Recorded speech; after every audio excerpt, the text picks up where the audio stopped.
right, hey guys, what's going on? My name's Chris Hawkins, and this is Your Best Life Defined. I hope you're doing well this morning. I'm doing pretty good, although my birthday's coming up. It's November 2nd, and I'm doing okay. I'm doing okay. The problem I have is I feel like I'm running out of time. I have this urgency. There's an urgency inside me to do more and to get more done and to accomplish more, and I just it doesn't feel like I'm getting there yet. You know what I mean? Yep, I'll be 59 years old. The way I figured, I've got about 16 years left after my birthday, because I figure by 75, everything that I have going on is going to go to shit no matter what I do.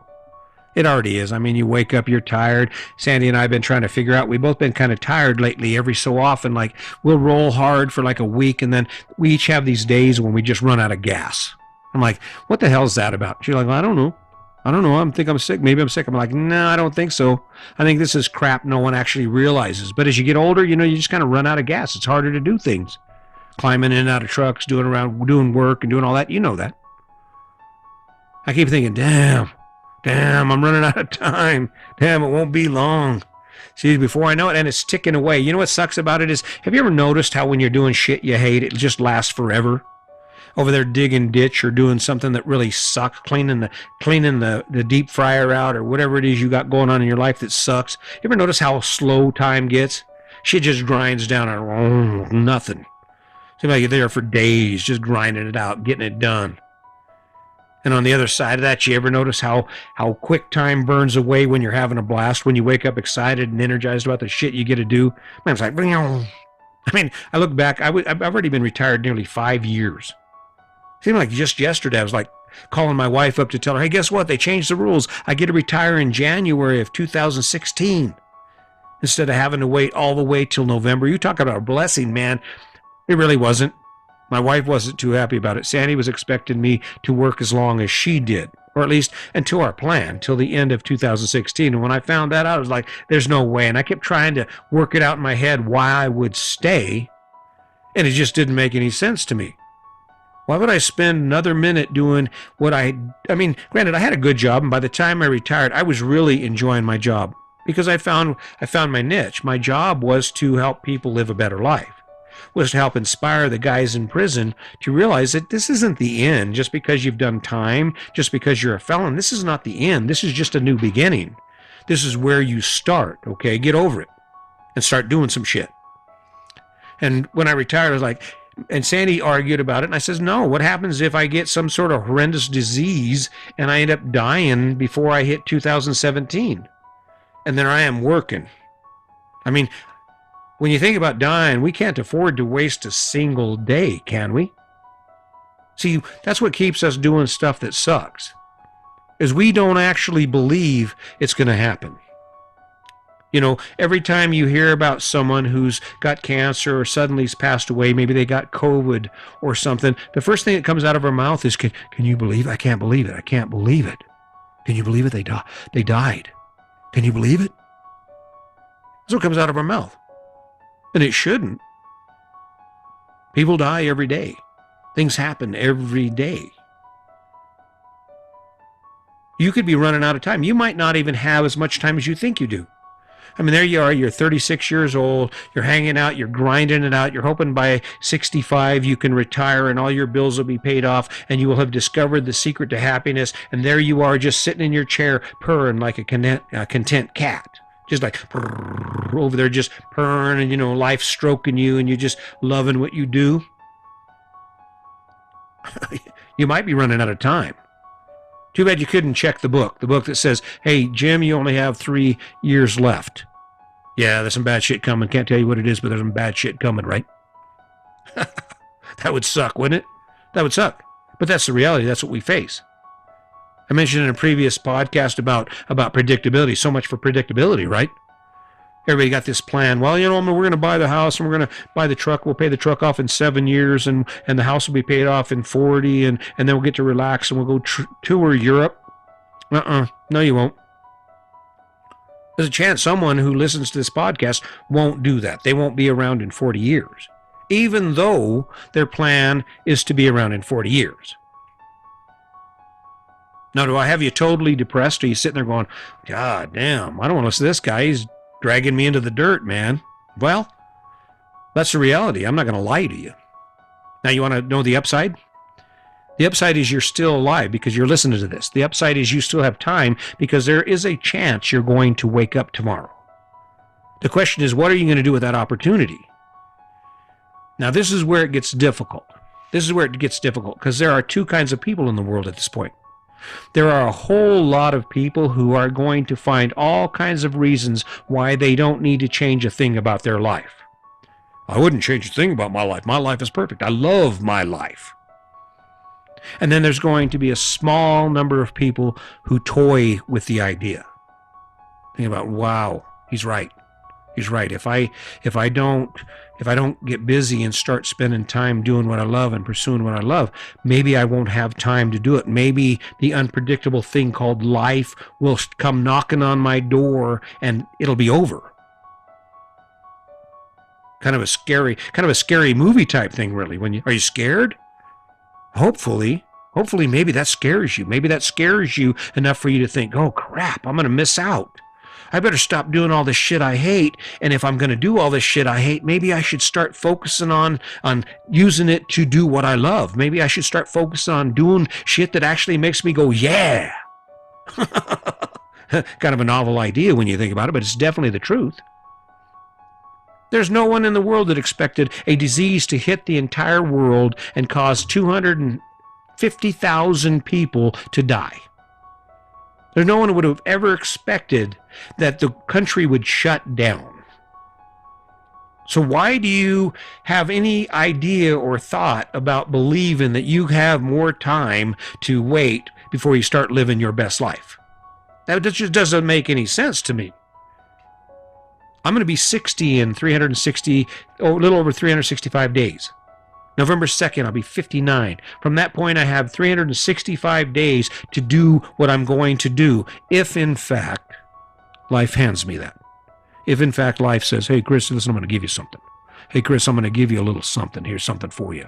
You get another year. That's what I'm predicting. That's what my family's predicting. That's what we're all expecting, right? We're going to live forever. But I guarantee someone ran out of time today. Here, while you're sitting here listening to this, wait and trying to figure out what the meaning of life is, trying to figure out why your life feels like it does, and if there's another choice or another path you should be following, somebody's life will end. Someone's rolling along, doing what they do, being who they are, and all of a sudden, bam. And guess what?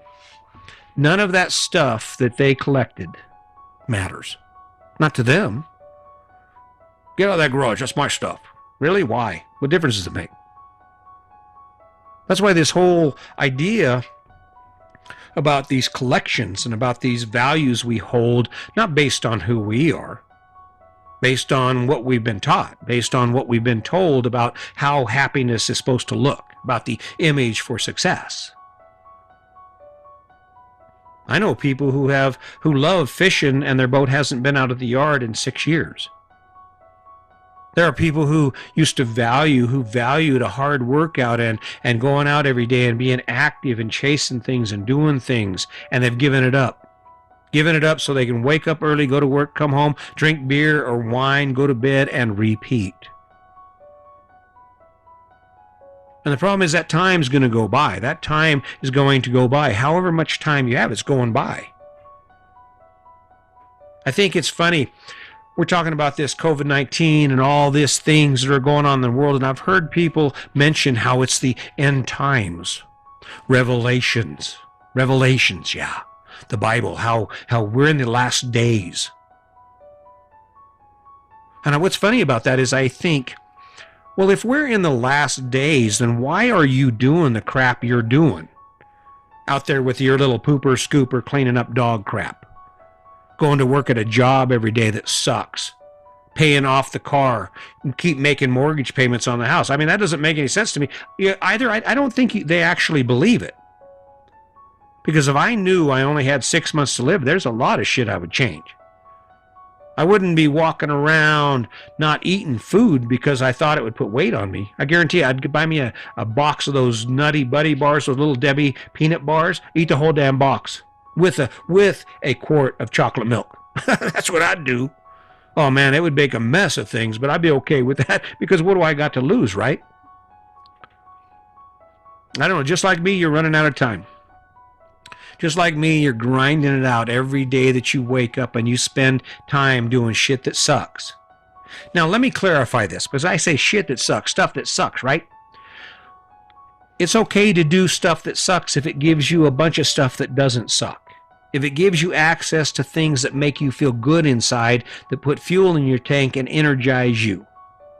I don't mind waking up and doing this. This is hard work. I spend a lot of time putting effort into this. This is what you see. This is the end product. You don't see the editing and the video and the mixing and the sound stuff I have to do and the lights and all the practice that goes into one of these things.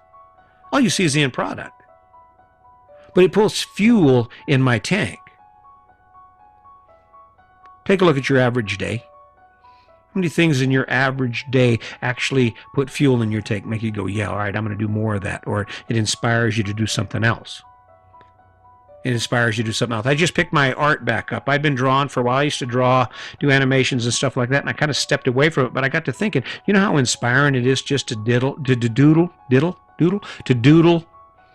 just to draw things, practice, gain another skill, focus on something, get some positive energy from something else you haven't experienced or haven't done in a while, but excites you. That's why people fish. That's why you see that guy who's got it figured out. He's bought this big-ass boat, costs more than his house. His house is barely big enough to support him and his family, but guess what? The good news is him and his family love fishing so much that they don't give two shits about their house. It's enough to get by, right? It's enough to get some sleep, to fix some food, to get out of the weather, and to plan that next fishing trip. That's what it's about, right? And we look at people like raft guides and ski instructors, and we think, oh, that you're crazy, don't have a retirement.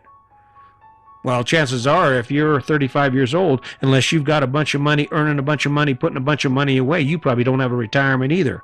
And the difference is they wake up every day and have a blast. How does it feel for you to wake up to your life? I'm kind of busted it here. I told my grandson I'm going to bust him. I'm going to kind of give him hell today because I just feel him that way, right? Are you picking that up? That's okay. It's okay.